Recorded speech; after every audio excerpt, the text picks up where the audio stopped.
Hey, what is up guys? Welcome back to the channel and welcome back to Gran Turismo 7.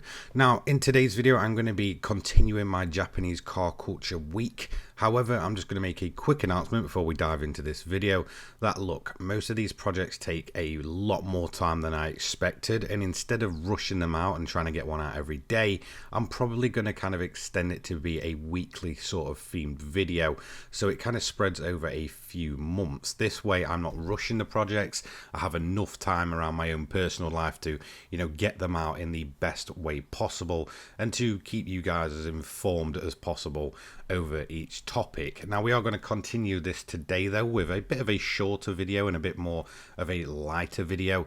This is talking about the Honda RA272, an absolute legend and the original car that absolutely terrified me in VR, and it's returning. And I'm going to give you some kind of facts about this car, why this car is a racing legend and always will be, and we'll kind of look at it in VR to see really what it's like and why this has always been one of my go-tos and probably always will when it comes to actually playing in VR. So let's talk about the Honda RA272, and whilst it is a massive legend within motorsport, maybe not the most, well known of the Formula 1 cars that have been legendary over the years, but definitely a legend in its own right. And there's a good reason for that. It was the first ever Japanese Formula 1 car to take a victory. It took victory in the 1965 Mexican Grand Prix, leading every lap and giving Honda its first victory in Formula 1, as well as the first for a Japanese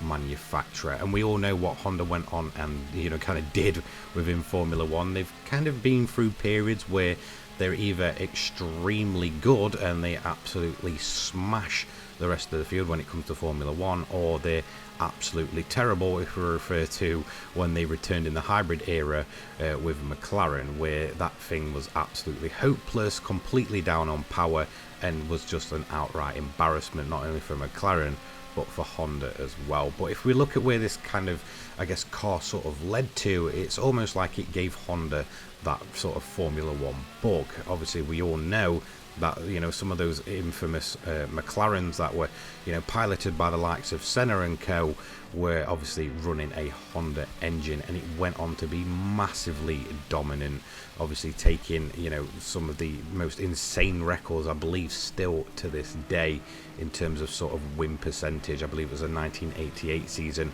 with another Formula 1 car that is also featured in GT7, the MP4, I believe, -4. You can correct me if I'm wrong there, and I do apologise, but yes, it did obviously power. It was a Honda engine that powered that car to many victories, as well as more recent times. Obviously, you've got the sort of Red Bull dominance. Once that kind of, all clicked together, I think we all remember the likes of the 2021 season and such, and then obviously into the more, few recent years where obviously it's kind of turned into Red Bull powertrains, but essentially at its heart it is still the Honda engine that is inside that Red Bull and powering it to many victories. But it's not just four wheels where Honda became extremely well known for their sort of motorsport achievements. Obviously, they've done it on two wheels for many years, have been extremely successful in that as well as if we look at the likes of touring cars. Obviously, more recently, and a lot of people may remember this, especially if you're from the United Kingdom, in the BTCC and the kind of sort of, early 2000s all the way up to sort of the next gen touring cars in the sort of early 2010s onwards, we had the likes of the Civic Type R touring cars, which were extremely successful and taking many wins. And a lot of this credit can be put down to the likes of their extremely legendary motorbikes, as well as the likes of the Honda RA272 that kind of just carried on Honda's racing potential for many years to come, and even into the modern sort of era where they're just absolutely insane when it comes to building engines, building cars, and making racing very successful. Now, if you do kind of look at the bigger picture, you've got the likes of, Nismo and Toyota, which always kind of seem to take the spotlight away from Honda for the more casual sort of motorsport viewers, or people that might just be kind of into those cars. Obviously we've got what Nismo and Nissan did with the R32 GTR, obviously getting the nickname Godzilla over in Australia for just how damn successful that thing was.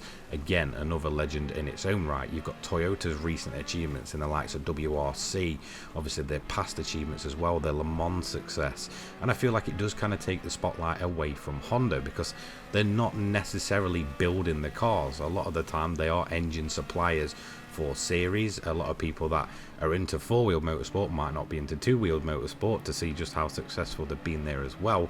But when it comes to legitimate motorsport success, Honda are still right up there, if not, you know, more famous in a certain way than the likes of Nismo and Toyota, just for how many years they've been doing it and how many years successfully they've been doing it. No, not just in Japan, but obviously outside of the likes of Japan. And that's going to kind of lead me on to what is it like currently for Honda in Japanese motorsport. And you could say it's going rather quite well. We do see a lot of kind of talk around, I've kind of noticed recently from Honda in terms of motorsport in the United States. Obviously the Civic TCR, I believe it's the new one.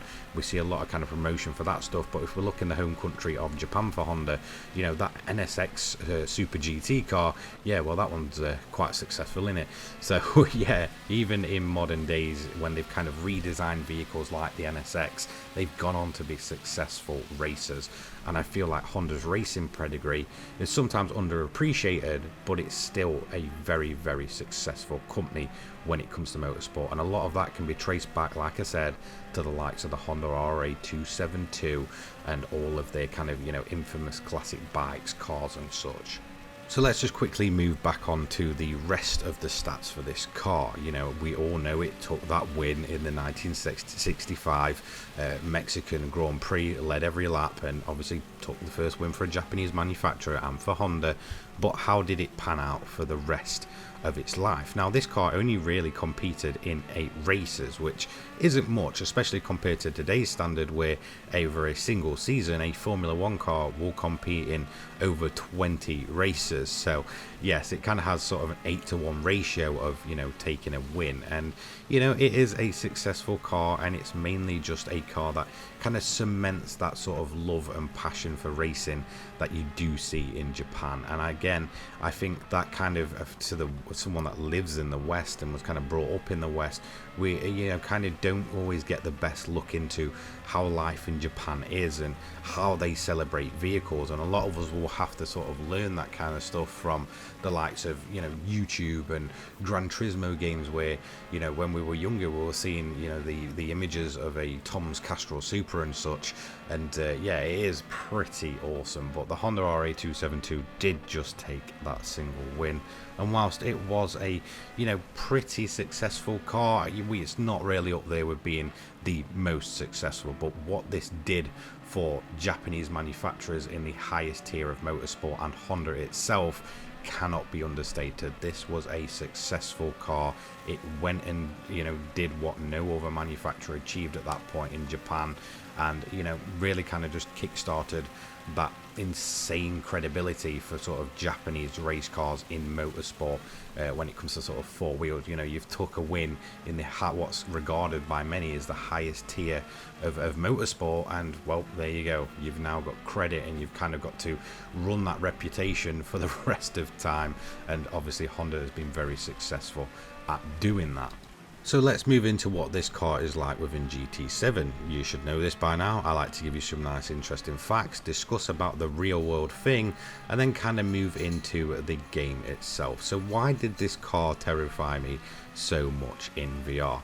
Now, I think you'll mostly remember that this car came out, I believe, at the same time as the PSVR update, and it was one of the original cars I jumped in. Now, I am by no means a VR expert. In fact, I only played it a handful of times until I went and bought my PSVR2 myself. So jumping into this thing was an exhilarating experience, and it's an experience that's always kind of lived with me. So the Honda RA272 is a car that I will quite regularly jump in when it comes to, you know, wanting to play VR. I'm not a huge VR player, I will admit that now, and it's, for me, it's kind of all about how edgy is this car, how much can I, you know, look around and see. And obviously with this being a classic 60s Formula 1 car, it kind of fits the bill. It's very, very sketchy. It likes to move around a lot. It wants to throw you in the barrier, and taking this thing out in the wet and sort of seeing all the flames coming out the back of the rest of the vehicles, you know, trying to grab a hold of this car before it snaps around and throws you in a barrier is just absolutely intense. And it's a feeling that, you know, it just hasn't really been matched by anything else in Gran Turismo 7 since when it comes to VR, and I feel like that's probably why I constantly go back to this thing, and that's why it gave me the fright of my life when you're kind of in that zone and you've got your wheel set up and this Honda is just ready to go. So thank you so much for watching. I hope you enjoyed this little look into the Honda RA272, and while it may not be the most successful Formula 1 car of all time, what this actually did for Honda itself and the credibility it not only gave Honda but Japanese manufacturers as a whole. Thank you so much for watching. Have a fantastic day, guys. Take care. Peace.